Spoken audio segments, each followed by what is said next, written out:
부활주일입니다. 오늘은 우주의 메아리 세 마디 라는 제목으로 말씀을 나눕니다. 우주의 메아리 세 마디. 드디어 4월입니다. 4월. 그런데 4월은 T.S. 엘리엇이라는 그 시인의 그 황무지라는 시 있죠? 그 시에 나오는 시 때문에 4월은 잔인한 달 이렇게 우리가 기억을 하죠. 4월은 잔인한 달. 실제로 우리는 4월의 아픔을 간직하고 있는 사람들입니다. 4년 전 부활주일을 며칠 앞둔 그날 생때 같은 아이들이 깊은 바닷속으로 빠져들어갔어요. 우리 곁을 그렇게 고통스럽게 떠났습니다. 아마 우리 평생에 가장 힘든 고난주간을 우리가 보내지 않았나 이런 생각을 해봅니다. 저도 정말 그때 기도를 많이 했어요. 텔레비의 그 장면을 쳐다보면서 주님, 저 어린 것들을 좀 부활시켜 주십시오. 제발 그 어린 것들이 병아리 때처럼 우르르 살아서 밖으로, 배 밖으로 다시 나오게 해주세요. 그 가족들은 지금도 슬픔과 분노, 아쉬움, 그리고 그리움, 원망 이런 것에 휩싸여 있을 겁니다. 저는 가끔 그런 생각해봐요. 야, 그 아이들이 지금이라도 우리 눈앞에 떡하니 살아서 돌아오면 어떨까? 지금이라도 이렇게 떡하니 우리 눈앞에 나타나면 얼마나 좋을까? 그런 생각해봐요. 죽은 줄만 알았던 그 아이들. 지금 시신도 못 찾아가지고 찢어지는 가슴을 부둥켜 안고 있는 그 부모들 앞에 그들이 떡하니 살아 돌아오면 얼마나 기쁠까. 그런데 정말 그 아이들이 그렇게 기다리는 부모 앞에 떡하니 모습을 드러내면 정말 기쁘고 신이 날까요? 전 가끔 그런 생각해봐요. 저는 부모님은 아직 살아계십니다마는 마지막 인사도 제대로 못하고 먼저 천국 간 내용이 있어요. 제가 멀리 지방에서 교역자 회의를 하고 있는데 그만 병실에서 병마와 싸우다가 천국에 간 그런 내용이. 가끔 제가 그런 생각해봐요. 야, 내용이 살아 돌아오면 얼마나 좋을까. 살아 돌아오면. 여러분 그런 생각 해본 적이 없어요? 정말 정말 그 가까웠던 사람, 정말 친하게 있었던 사람, 또 내 가족, 내 혈육이 나보다 먼저 앞서갔던 그 혈육이 내 앞에 떡하니 살아 돌아오면 얼마나 정말 멋질까.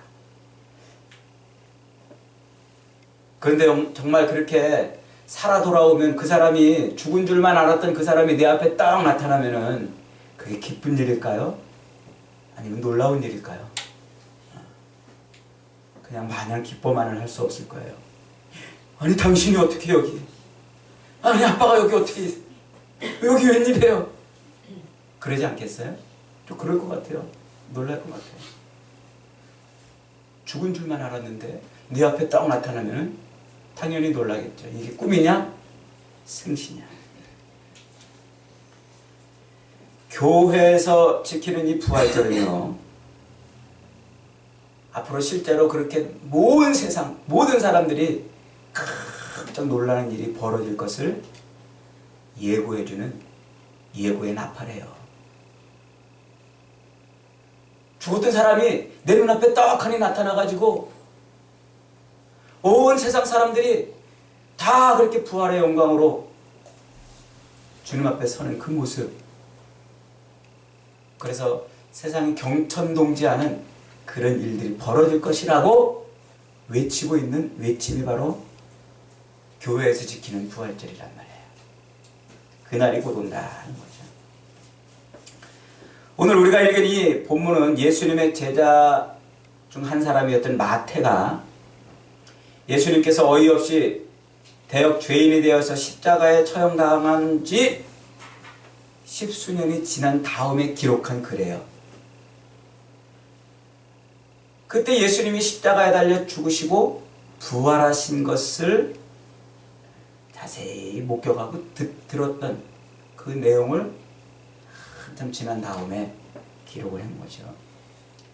마태는 다른 복음서와 또 사도 바울이 그랬던 것처럼 자기들이 왜 미치광이처럼 30년 전에 십자가에 처형당한 예수 그리스도를 세상을 구원할 유일한 주님이라고 그렇게 고백하며 헌신하고 있는지, 고향에서도 쫓겨나고 동족에게 미움받고 또 매맞고 갇히고 죽임당하면서도 왜 예수님의 가르침을 온 세상에 그렇게 전하려고 몸부림을 치는지 그 이유를 지금 설명해 주고 있는 거예요. 왜 그렇게 사람들에게 예수님이 죽으신 다음에 지금 제자들이 활동하고 있는 시기는 약 한 30년이 지난 다음이에요. 근데 지금 이 30년이 지난 다음에 이들이 그리스도를 외치고 복음을 전하는데 온 세상이 핍박합니다. 그들을 죽이려고 하고 그들을 핍박하죠. 그런 고난과 핍박 속에서도 멈추지 않고 그들이 예수 그리스도를 왜 자기들의 구세주라고 증거하고 있는지 그 이유를 오늘 말해주고 있다는 거예요. 그것은 자기들의 가슴을 온통 요동치게 했던 나사렛 예수의 그 순백하고 단순하고 깊고 명쾌했던 가르침 때문만은 아닙니다.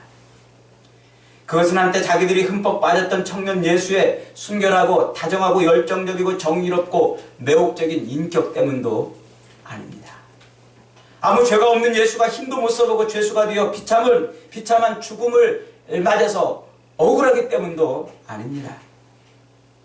마태복음을 비롯해서 이 마태복음을 기록한 마태를 비롯해서 누가나 마가나 혹은 요한이나 혹은 사도 바울이나 또 많은 수많은 여인들이 그렇게 길을 쓰고 자기 목숨을 내버리면서까지 예수를 그리스도라고 증거하고 있는 이유는 예수님이 살아나셨기 때문에, 예수님이 살아나셨기 때문에 초대교회들을 그렇게 미치도록 또 열광하도록 꼼짝 못하도록 만든 그것은 바로 예수 그리스도께서 부활하셨기 때문이라는 거예요. 무덤에 붙은 지 3일 만에 충격과 절망과 두려움과 슬픔과 분노와 그리고 그리움에 떨고 있는 자신들 앞에 나타난 그 예수님, 그분은 육체로 자기들 눈앞에 서 있기 때문입니다. 놀라운 일이죠. 굉장한 일입니다. 못 본 척 할 수도 없고 의심할 수도 없는, 대강 믿는 척 할 수도 없는 자기들의 영혼과 인생과 믿음과 운명 전체를 바꾸는 그 놀라운 사건이었던 겁니다. 예수님이 부활하신 것을 목격했기 때문에 그들은 그 고난과 핍박 속에서도 자기 목숨을 거는 그런 도전을 할 수가 있었다는 거죠. 부활 때문에. 부활하신 예수님은 40일 정도 세상에 육체로 계셨습니다. 오늘 본문에 등장하는 이 여인들 보세요.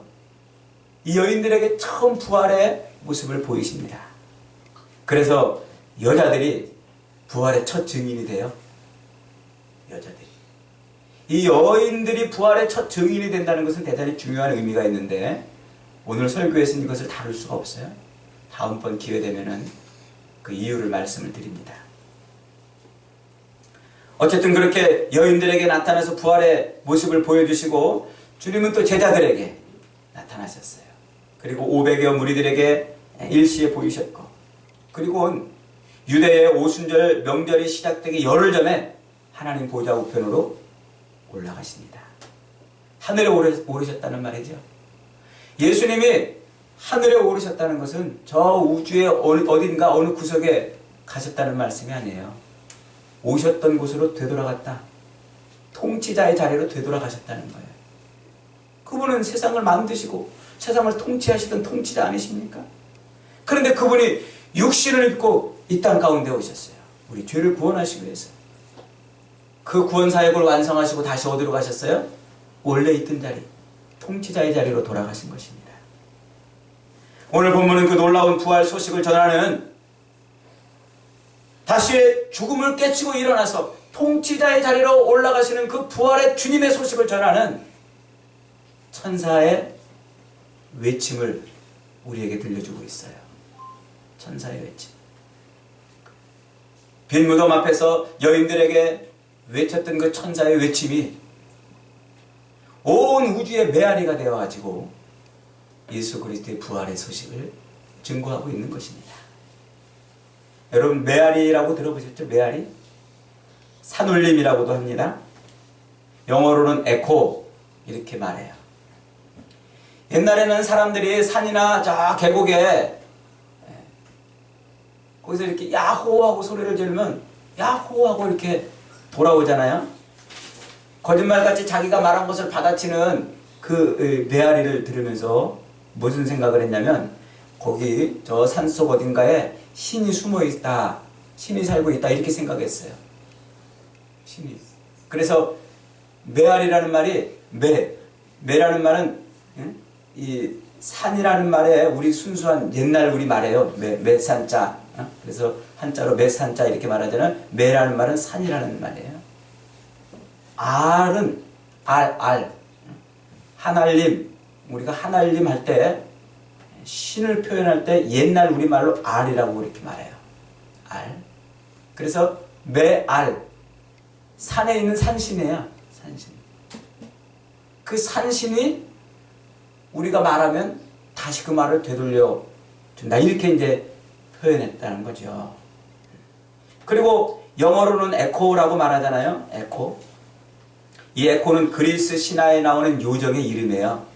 요정의 이름. 그 님프라고 말하죠. 이제 그 님프들 중에 하나의 이름이 에코예요. 에코. 요정은 신과 인간 사이를 이어주는 역할을 했던 영적 존재라고 말할 수 있죠. 그러니까 신기하게도, 아주 신기하게도 이 메아리라는 말, 이 에코라는 말은 동양이든 서양이든 다 무엇과 관련되어 있는 말이에요? 신과 관련되어 있다는 거예요. 신과. 제가 오늘 제목을 이 우주의 메아리로 잡은 것은 바로 그런 이유입니다. 온 땅에 지금 울려 퍼지는 그 소리, 온 땅을 뒤흔드는 소리, 우리 모든 심령들의 가슴을 영혼에 울리는 그 메아리. 그 메아리가 우리에게 의미가 있기 때문이라 생각을 한 거예요. 오늘 본문은 예루살렘 성 근처에 붙어있는 이 감람산, 자그마한 동산이죠. 이미 예루살렘이라는 도시 자체가 저 도봉산 높이 되는 데는 한 750m 고도에 세워져 있는 도시예요. 그 높은 곳에 그 성 옆에 조그만 동산이 또 있어요. 그게 감람산이에요. 그 작은 동산에서 새벽에 일어났던 그 부활 사건. 부활 사건. 바로 그 부활 사건의 이야기를 지금 해주고 있는 겁니다. 복음주의 신학자 중에 N.T. 라이트라고 하는 학자가 있어요. 그 사람은 이 감람산의 작은 동산의 한 빈 무덤 앞에서 그 옛날 창세기 에덴 동산에서 울려 퍼졌던 하나님의 그 음성이 메아리가 돼서 퍼지고 있다 이렇게 봤어요. 제가 그 책을 읽고 오늘 거기서 설교에 힌트를 얻었어요. 그렇구나. 감람산의 작은 동산 한 빈 무덤 앞에서 그 동산에서 있었던 그 일이 옛날 에덴 동산에 있었던 그 일에 지금 메아리가 돼서 울려 퍼지고 있구나.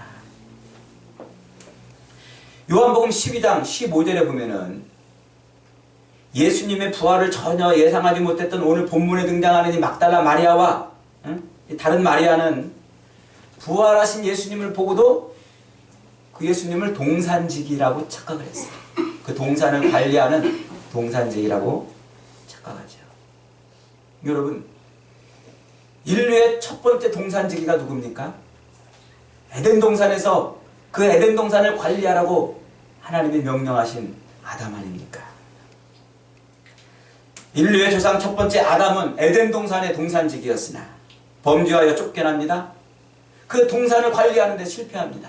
생육하고 번성하고 땅에 충만하고 땅을 다스리고 정복하고 그 땅에 있는 모든 것을 마음껏 누리고 하나님의 살아계심을, 거기에 하나님이 계심을 증거하고 선포하는 그 동산지기로 임명되었지만 안타깝게도 그는 죄 때문에 동산에서 쫓겨나고 맙니다. 그런데 하나님께서 예수 그리스도를 감람산 그 작은 동산에 그리스도를 거기에 세워놓으시고 생명나무와 선악을 알게 하는 나무를 에덴 동산 한복판에 세워서 하나님이 거기 계신 것을 증거하셨던 것처럼 십자가를 그 작은 동산에 세워놓으시고 그 동산지기를 통해서 새로운 역사를 펼쳐가고 있는 겁니다. 둘째 아담으로 세상에 오신 예수 그리스도는 새로운 동산지기가 되십니다. 십자가가 높이 세워져 있던 그 감람산에서 교만과 불신앙으로 잃어버렸던 에덴 동산을 회복하시는 거지요. 하늘과 땅을 창조했던 하나님 아버지의 그 말씀, 그 에덴 동산에서 외쳤던 그 말씀이 다시 메아리가 되어서 골고다 감람산 동산에서 지금 울려 퍼지고 있는 거예요. 새 창조가 시작되는 거죠. 빛이 있으라 말씀하신 그 하나님의 명령에 따라서 새빛, 곧 부활하신 예수 그리스도가 빛을 비추니까 어둠에 가렸던 새하늘과 새 땅이 서서히 드러나고 있는 겁니다. 그때 부활의 동산에서 천사가 여인들에게 외치는 세 마디 외침이 있어요. 그 세 마디 외침이 또 메아리가 되어서 온 땅에 울려 퍼지고 있는 것이죠.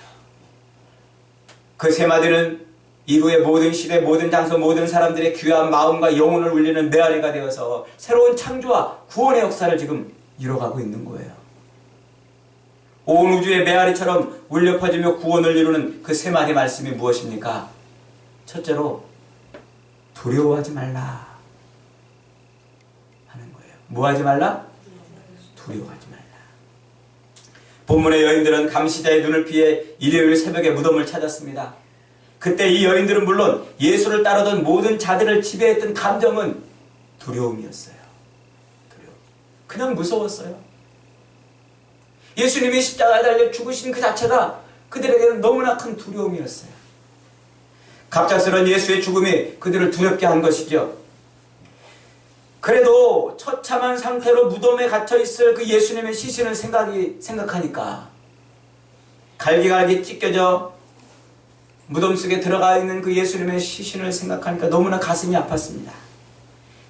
그래서 그 두려움을 이기고라도 다시 예수님의 몸에 기름을 발라주기 위해서 무덤을 찾았던 것이죠. 그런데 무덤이 비어 있습니다. 그리고 그 무덤을 지키던 천사의 첫 마디는 두려워하지 말라. 여러분, 이 여인들을 가장 놀래킨 것이 무엇입니까? 이 여인들로 하여금 놀랍고 두렵게 만든 게 무엇입니까? 빈 무덤일까요? 천사일까요? 아니에요. 예수님이 살아나셨다는 거예요. 예수님이 살아나셨다. 마가복음 16장에서 이 감정, 이 여인들의 이 감정을 특별히 강조합니다. 8절에 보니까 여자들이 몹시 놀라 떨며 나와 무덤에서 도망하고 무서워하여 아무에게도 아무 말도 하지 못하더라. 예수님의 시체가 있을 것이라고 생각하고 무덤에 들어갔는데 시체가 사라진 거예요. 주님이 부활하신 것이죠. 여인들은 깜짝 놀랐습니다. 무서워서 떨며 몹시 놀라 떨며 무덤에서 도망하고 무서워서 아무에게도 아무 말도 하지 못하더라 그랬어요. 여러분, 사실 이 부활은요, 죄와 사망의 종로로 타는 우리 인간들에게는 죽음보다 더 두려운 것입니다. 죄 아래 있는 인간들에게 부활은 도무지 믿을 수 없는 황당한 일 아닙니까? 왜 그렇습니까? 죄 아래 있는 인간은 죽음의 포로가 되어 있기 때문에 그렇습니다. 죽음의 포로가 되어 있기 때문에. 그래서 부활이라는 것 자체를 받아들일 수가 없는 거예요.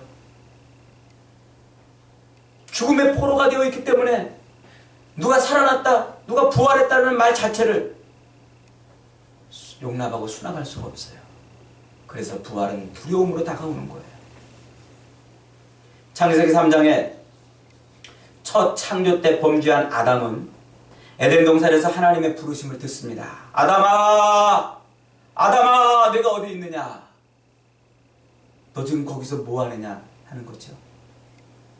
10절에 아담이 이렇게 대답합니다. 내가 벗었으므로 두려워하여 숨었나이다. 벗었으므로 두려워하여 숨었나이다. 이 벗었다는 말은요, 단순히 옷을 벗었다는 얘기가 아니에요. 아담은 워낙에 옷이 없었어요. 워낙에 옷을 입고 있지 않았습니다. 그런데 지금 왜 벗었다고 말합니까? 죄로 말미암아 타락된 자기 본성이 드러났다는 거예요. 죄가 사로잡고 있는 자기 본성이 드러났다는 겁니다. 죄에 붙들려 있는 자기 모습이 하나님에게 들킨 거예요. 죄를 붙들고 있는 자기의 모습, 그 모습을 하나님께 들킨 겁니다. 그래서 두려워하여 숨었다는 거죠. 오늘 예수의 부활을 통보하는 천사의 첫마디는 옛날 그 죄에 넘어져 두려워하던 그 아담의 후손들에게 두려워하지 말아라 하고 외치고 있는 거예요. 두려워하지 말라. 왜요? 죄에 사로잡혀 있고 죄를 붙들고 있는 게 본성, 우리들의 그 죄의 문제를 누가 해결하셨기 때문에? 예수님이 해결하셨기 때문에.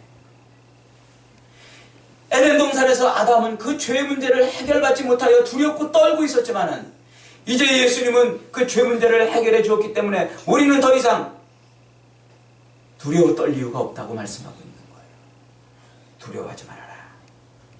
여러분, 사실은 오늘 우리가 이 세상을 살아가면서 슬퍼하고 절망하고 우울하고 아파하고 힘들어하고 두려움을 갖는 이 모든 것들이 다 어디에서 오는 것입니까? 다 이 죄의 기둥이란 것에 묶여있기 때문에 우리가 그것을 느끼는 거 아닙니까? 그런데 성경은 이렇게 말합니다. 로마서 8장 1절, 그러므로 이제 그리스도 예수 안에 있는 자에게는 결코 정죄함이 없나니 이는 그리스도 예수 안에 있는 성령의 법이 죄와 사망의 법에서 너를 해방하였습니다. 여러분, 이것이 부활절 복음입니다. 죄와 사망의 법에서 우리를 해방한 것, 그리스도의 복음이 십자가 죽음과 부활이 우리를 살린 것, 이것이 오늘 우리가 이 부활의 아침에 받아들일 복음이라는 것이죠. 이는 그리스도 예수 안에 있는 성령의 법이 죄와 사망의 법에서 너를 해방하였습니다. 누구든지 예수를 자기 인생의 구주로 믿는 사람들은 이제 두려워할 이유가 없습니다. 예수 그리스도를 영접한 자들은 영혼에 울리는 그 메아리, 두려워하지 말라는 이 메아리로 말미암아 자유와 평안을 누리는 거예요. 두려워하지 말라. 빈 무덤 앞에서 두려워 떨고 있는 여인들에게 외쳤던 그 천사의 외침은 그 제자들의 입을 통해서 메아리가 돼서 사람들에게 외쳐지고, 또 그 이야기를 들은 사람들은 또다시 많은 사람들에게 두려워하지 말라는 복음을 외칩니다.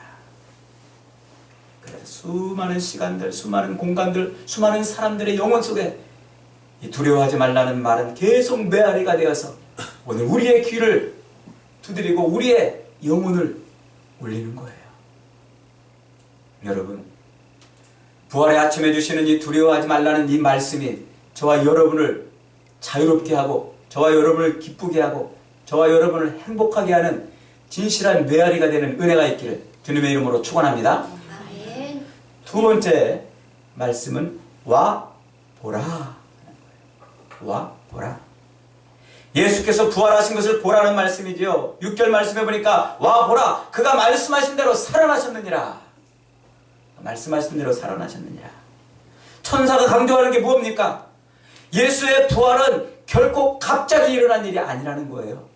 그가 말씀하신 대로 살아나셨다. 어느 날 갑자기 우연히 벌어진 것이 아니고 느닷없이 일어난 것이 아니고 예수님의 부활은 끊임없이 우리에게 말씀하신 대로 그 약속대로 일어난 일이라는 것이죠. 여러분, 부활이 느닷없이 일어난 것이 아니고 이미 하나님께서 그 실패한 에덴 동산지기를 쫓아내면서부터 계획하신 놀라운 계획이었던 것입니다. 새로운 동산지기를 통해서 우리에게 새 삶을 살게 하시려는 계획인 것입니다. 그러므로 여러분, 이 부활의 기쁜 소식을 누리고 그 소식을 듣고 있는 저와 여러분은요, 이미 오래전부터 하나님의 손끝 안에 있음을 믿어야 됩니다. 하나님의 손끝 안에. 저와 여러분의 인생이 어쩌다 여기 있는 것이 아니고 우연히 있는 것이 아니고 하나님의 손끝 안에서 여기까지 왔다는 사실이에요. 부활의 기쁨이 저와 여러분의 삶에 이런 소망으로 충만하기를 축원합니다. 그리고 천사가 보여주려는 것이 무엇일까요? 와 보라 그랬어요. 와 보라. 천사가 보여주려는 것이 빈 무덤을 보여주고 싶었을까요? 빈 무덤은 예수 그리스도께서 거기 계시지 않는다는 것을 말해주는 것뿐입니다. 천사가 강조하려는 것은 빈 무덤이 아니라 예수님이 부활하셨다는 것을 말해주고 싶은 겁니다. 예수님이 부활하셨다. 무덤에 죽어서 누워 계시지 않고 살아나신 예수님을 보라. 빈 무덤을 보라는 것이 아니라 살아나신 예수님을 보라는 말씀이죠. 와 보라. 와 보라. 여러분, 이 와 보라. 부활하신 주님을 와서 보라. 이 말씀 때문에 지금도 세상 구석구석에서 구원의 역사가 일어나고 있는 거예요. 천사가 그날 외쳤던 그 와 보라는 말씀이 메아리가 되어서 오고 오는 모든 시대의 모든 영혼들의 가슴을 울리고 또 들려졌기 때문에, 퍼졌기 때문에 오늘도 그 와 보라는 이야기로 수많은 구원이 일어나고 있는 것입니다. 와 보라. 주님을 만났던 자들이 그 이야기를 또 외치고 또 외치고 그 외치는 말씀이 메아리가 되어서 수많은 생명을 살리는 거예요. 빌립이 나다나엘에게 말합니다. 와 보라. 내가 그리스도를 만났노라. 수가성 여인이 자기 동네 마을 사람들에게 가서 외칩니다. 내가 그리스도를 만났노라. 와 보라. 그 이후 많은 제자들이, 많은 사람들이, 많은 그리스도인들이, 많은 성도들이 내가 그리스도를 만났노라. 부활하신 예수님을 만났노라. 와 보라. 와 보라. 이 와 보라는 외침을 메아리처럼 외쳤기에 오늘도 세상은 부활의 영광이 충만한 세상이 되는 것입니다. 여러분, 이 와 보라는 말은 결코 거대한 예배당을 와서 보라는 말이 아닙니다. 잘생긴 목사를 보러 오라는 말도 아닙니다. 화려한 행사를 보러 오라는 것도 아닙니다. 좋은 일을 많이 하는 것을 보러 오라는 것도 아닙니다. 교회를 통해서 계속 되울리는 이 메아리는 부활하신 예수 그리스도 앞에 서라는 말씀이에요. 부활하신 예수 그리스도 앞에 서라. 세상을 새롭게 하신 주 예수 그리스도 앞에, 그 앞에 서서 자기 인생을 주님께 맡기고 살으라는 거예요. 와 보라. 부활의 아침에 천사가 외친 이 외침이 오랜 시간, 오랜 세월 메아리가 되어 저와 여러분을 살린 줄 믿으시기 바랍니다. 그러므로 여러분, 그 부활을 목격한 사람들은 그 입술을 열어서 이 말씀을 또 외치는 자가 되는 거예요. 역시 메아리가 되는 거죠. 부활의 아침에 천사가 외친 이 외침이 저와 여러분의 입을 통해서 메아리가 되어서 수많은 생명을 살리는 역사가 있기를 주님의 이름으로 축원합니다. 셋째로 천사가 하신 말씀이 또 뭐예요? 가서 전하라. 빨리 가서 다른 제자들에게 전하라는 말이죠. 부활하신 예수 그리스도를 즉시 다른 사람에게도 전하여 알게 하라는 것이죠. 여러분, 예수 그리스도의 교회는 바로 이렇게 시작이 된 거예요. 가서 전하라. 예수 그리스도의 부활은 이렇게 그 여인들의 입을 통해서 알려지기 시작했어요. 빨리 가서 전하라. 여러분, 교회는 그렇게 시작이 되었기 때문에 교회의 존재 방식은 바로 그겁니다. 가서 전하라는 말씀으로 말미암아 교회가 시작이 되었기 때문에 오늘날 교회의 존재 방식은 가서 전하는 것입니다. 전하지 않으면 교회가 되지 못하는 거예요. 가서 전하라. 이 간단한 한마디 때문에 예수 그리스도의 부활은 교회를 세상에 만들어 놓고 온 세상 만방에 교회를 통해 영혼을 구원하는 일들을 하시는 거예요. 하나님께서 택하신 영혼들을 하나씩 불러서 깊이 그 영혼을 흔드는 이 메아리로 말미암아 하나님의 나라를 이루는 것이죠. 가서 전하라. 가서 전하라. 그래서 이 가서 전하라는 이 말씀은요, 사실은 가만히 들여다보면은 하나님이 세상을 사랑하시는 대표적인 사랑의 방식이에요. 여러분, 하나님이 세상을 어떻게 사랑하십니까? 부활의 주 예수 그리스도를 가서 증거하게 하심으로 그들을 사랑한다는 것을 보여주라는 것이죠. 가서 전하는 것은 하나님이 세상을 사랑하신다는 것을 보여주는 대표적인 사랑의 방식입니다. 하나님은 이 방법을 통해서 죽음의 종로로 타던 사람들을 부활의 세상으로 초대하고 있는 것입니다. 이 방법을 통해서 하나님은 수많은 생명을 구원하고 있는 거예요. 여러분, 우리가 어떻게 구원을 받았습니까? 저와 여러분이 어떻게 구원을 받았어요?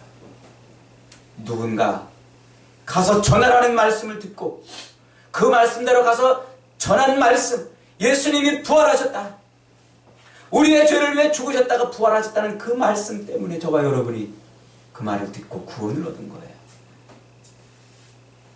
가서 전하라는 말씀이 메아리가 되어서 우리 귀에 들리지 않았다라면 우리가 어떻게 구원을 누리겠습니까? 가서 전하라는 그 말씀이 사람들의 영혼을 울리고 수많은 사람들의 입에서 입으로 메아리가 되어서 증거되었기 때문에 지금도 하나님이 세상을 통치하시고 구원하시는 놀라운 역사가 일어나고 있는 것이죠. 그래서 오늘날 교회의 존재 방식은 가서 전하는 거예요. 오늘날 성도의 존재 방식은 가서 전하는 것입니다. 이 복음의 메시지, 부활의 소식을 메아리치는 그런 일을 하는 사람들이 바로 성도들이고 교회가 존재하는 방식이에요. 우리 교회가 다음 주면 세워진 지 9년이 되어 순식간에 지나갔어요. 제가